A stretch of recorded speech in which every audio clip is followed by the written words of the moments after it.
Lean thinking has evolved over the past 200 years with contributions from several innovative leaders like Taiichi and Kichiro Toyota, Henry Ford, Frederick Taylor, Eli Whitney, and more. However, the man credited with synthesizing all these ideas into a single, comprehensive system is Taiichi Ohno. Ohno worked his way up the ranks, first at the Toyota Automatic Loom Company, the textile company the Toyota family had established. Later, toward the end of the Second World War, Ohno was transferred to the part of the organization that would eventually become the Toyota Motor Corporation. There, he started as a production engineer and began to analyze waste immediately. Kichiro Toyota had challenged every Toyota employee to help catch up to Detroit in 3 years or else risk losing the Japanese automobile industry altogether. Ohno was bound and determined to complete this task, and so his journey began. Inspired after visiting an American supermarket in 1956, Ohno created a one-piece flow production line complete with a Kanban pull system.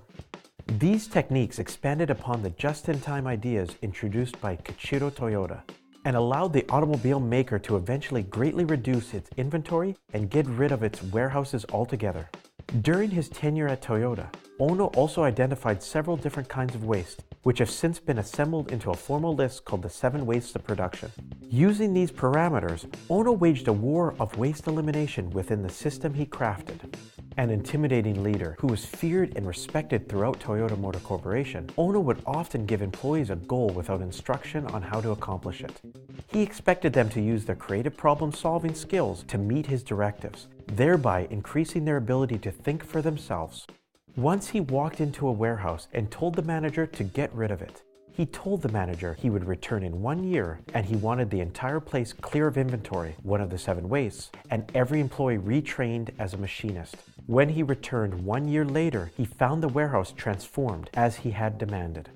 Ohno had to be strict. Material shortages and devastation from World War II left Toyota with little resources and a difficult economic terrain.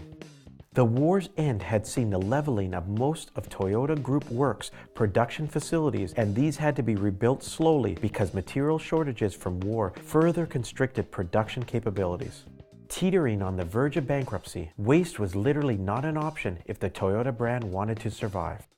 Unable to afford new machinery and technology, Toyota was forced to get the most out of their aging equipment and to rethink how to speed up production capabilities without spending money to do so. The Toyota production system has this difficult time to thank for its creation, as much as the innovative leadership of Taiichi Ohno, who spent 25 laborious years pushing the Toyota production system through the entire company.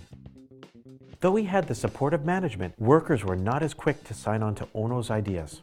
Change is a struggle, and transforming an entire company's thought process and culture was a battle for Ohno. However, his unconventional methods eventually paid off. In 1973, the Japanese government, under pressure from outside influences, investigated Toyota's factories. The gas crisis of that time had severely crippled the car manufacturers across the globe, but somehow Toyota was still showing a profit on their balance sheets. Assuming it was fraud, the other Japanese car makers called for an investigation. Finally, Toyota was forced to show the government officials their production system.